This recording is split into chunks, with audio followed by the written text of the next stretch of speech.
What's up guys, it's your boy Dirk, and today I have a video for you about my first OC.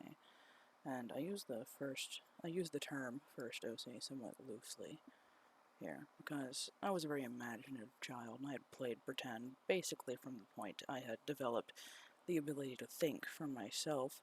So of course I had what you could consider original characters before that, but this is my first,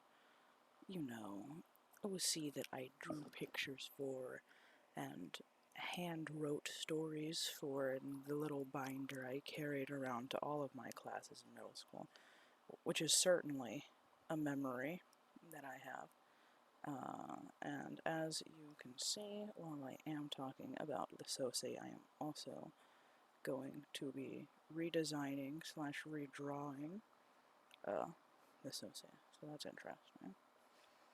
To get into what this OC is, I have to explain the kind of child I was in 2012-ish, that era where I was first really being exposed to communities online that involved OC creation, so art communities and writing communities. It was at this time, this would be just before I got heavily into roleplay communities as well, so that's also another big inspiration for some other characters I'll talk about later, perhaps in a different video.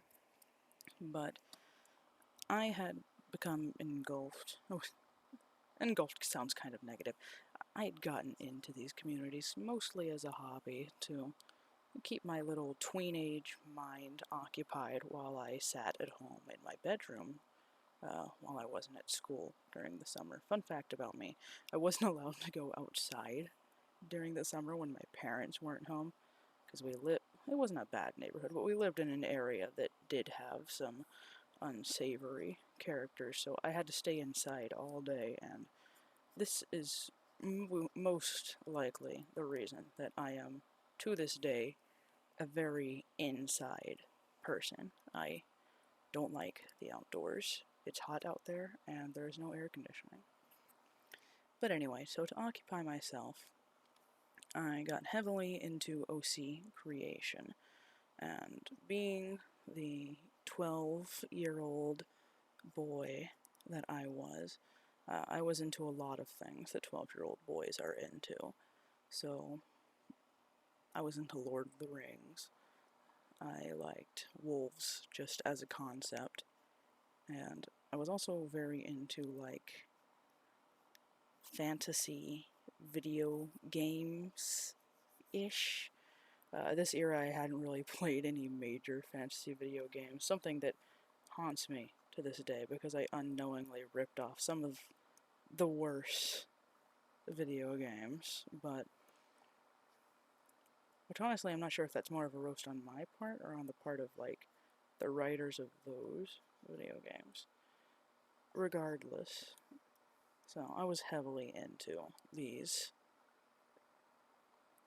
aspects of creative writing, fantasy video games, and whatnot. So I got it into my little skull that I wanted to start writing, and I don't think that was a bad thing. I still enjoy writing and art to this day, so it kind of stuck. But the first character I wanted to make was, I feel like, a very standard character design for the kind of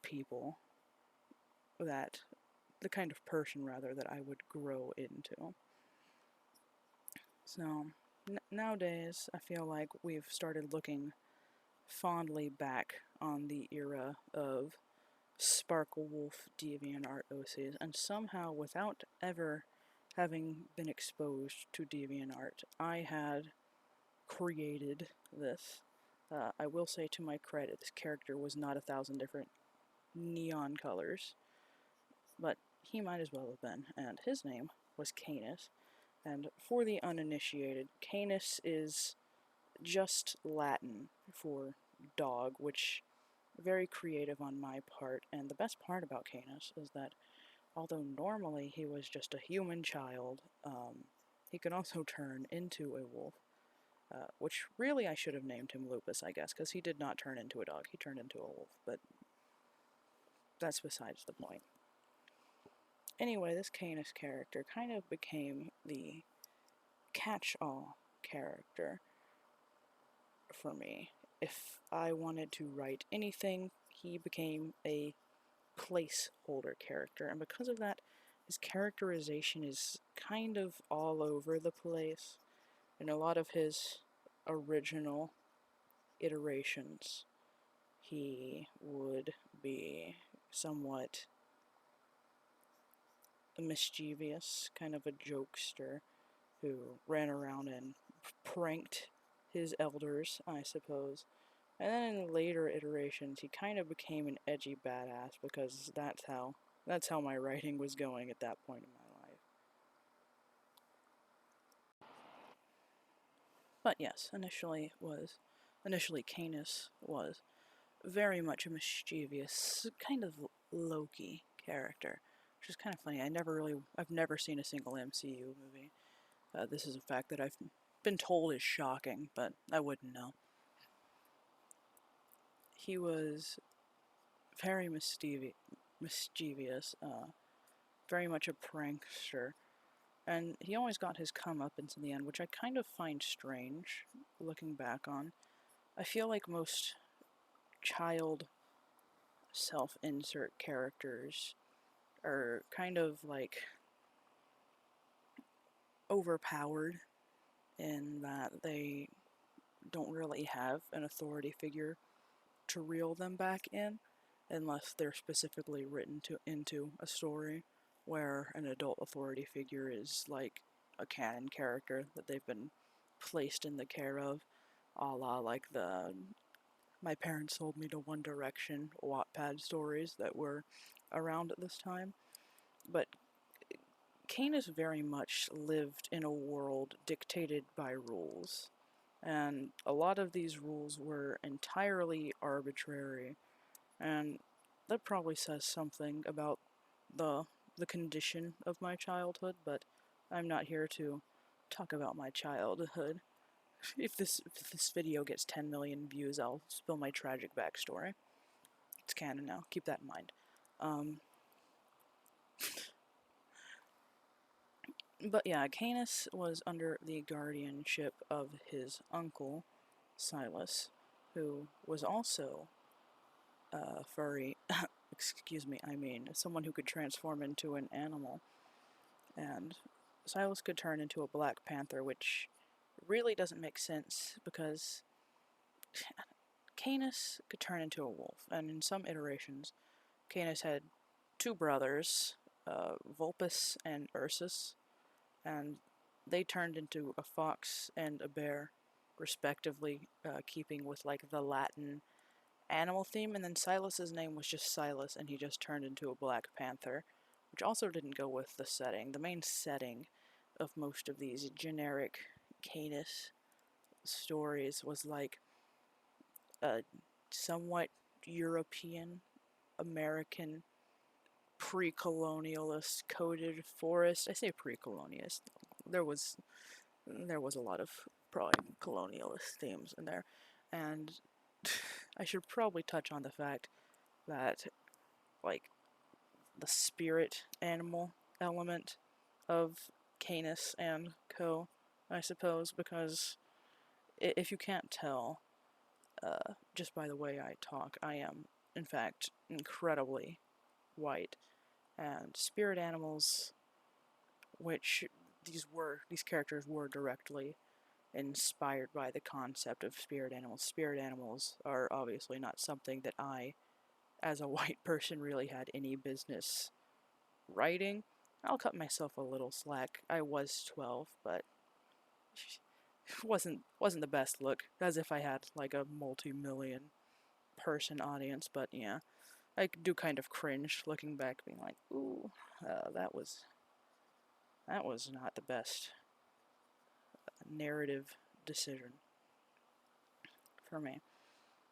But yes, Canis's world was heavily governed by the rules of the adults around him, and Silas was very much one of the so-called cool adults, and honestly, it's kind of disturbing looking back the way I characterize Silas, because Silas was very much intended to be like a cool adult. And once again, this probably says something about my childhood, but Silas was often outright physically abusive to his charges, and he was supposed to be one of the good guys, and that probably says something about me as a person, or maybe my parents as people. But yeah, I'm not gonna get into that right now. Silas was very much supposed to be a cool adult, but even he kind of micromanaged Canis's life, and Canis lived a somewhat charmed life.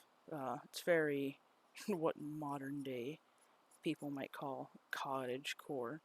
The Canis and friends traveling entourage extravaganza lived in this hollowed out tree slash hill where the tree was resting on. It was very much like a hobbit hole kind of deal. Once again, I was very into Lord of the Rings. This is actually one of my less fantasy heavy stories, despite all the animal transformations and hobbit holery and whatnot. But this cottagecore village was also kind of plagued by bureaucracy, which once again probably says something about my childhood. I believe Silas was an ex-member of some ill-defined council where I guess he would have been some like pseudo mayor or something, some kind of figurehead of this tiny forest community. But he had left after uh, he had to take care of his nephews, Silas and Co. Uh, I do believe their parents died in house fire, which is kind of a generic backstory, but hey, I was 12. I was 12 and I'd probably just read like a series of unfortunate events, and I thought Lemony Snicket was the most original motherfucker on the planet. By the way, if I see anyone coming for Lemony Snicket in my comments, I'm gonna be very sad because he wrote my entire childhood. I love him so very much. I love Daniel Handler, Lemony Snicket, the man himself.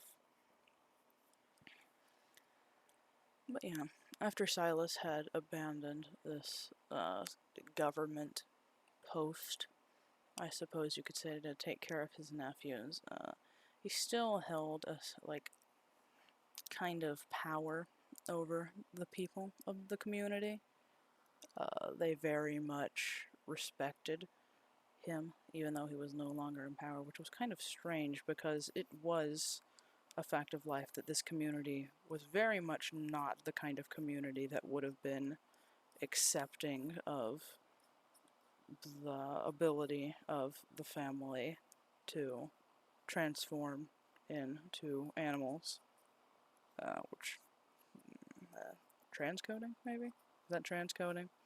Is that transcoding I smell in my 12-year-old writing? Strange. Anyway, but Silas did hold a great deal of respect in the neighborhood, but despite this, in a lot of these stories, some of which were never even written down, some of these were just like little more than daydreams. The main enemy of Canis and Co. would be the bureaucracy of the town and the adults there, really. Including sometimes Silas, even though Silas was supposed to be like a dream dad, I suppose. Not dream daddy, unrelated. Dream dad, just nice guy father, even though he sucked, which probably really said something about my mental state at this point in my life.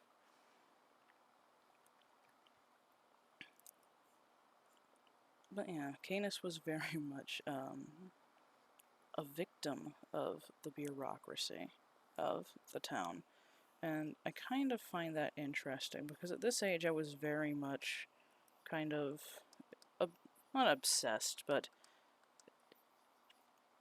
emotionally involved in maintaining the status quo, as it were. Whether that be maintaining that my relationship with my parents was healthy and good, or maintaining the fact that I was a straight-laced, straight-A student, or whether that was maintaining the fact that my relationships with my friends were healthy, or generally being like a little teacher's pet. I was not, at this age, very interested in deconstructing the elements of bureaucracy that were around me. So it's kind of interesting to me that in this childhood story of mine, there still is this, like, sense of kind of an oppression by a government, which I suppose you could easily hypothesize that this was probably taken from some form of media. Like I said, I loved a series of unfortunate events, and a big thesis of those books is the unfairness of the adults around the main children, and how the bureaucratic system kind of just leaves them, throws them to the dogs, frankly. So I suppose you could say that it is just inspiration drawn from these series without necessarily uh, knowing what that meant or really questioning my own relation to similar bureaucratic systems. But I think it's interesting, nonetheless. I think generally it's interesting to see the way someone writes anything, especially children. I was writing about this recently, how there is an inherited disease, especially I've seen this in my own family and friend group, but there is very much an inherited disease of being incapable of saying what you mean, and this does start very, very young, basically from the point you've progressed past throwing screaming tantrums in the floor. I feel like a lot of people struggle to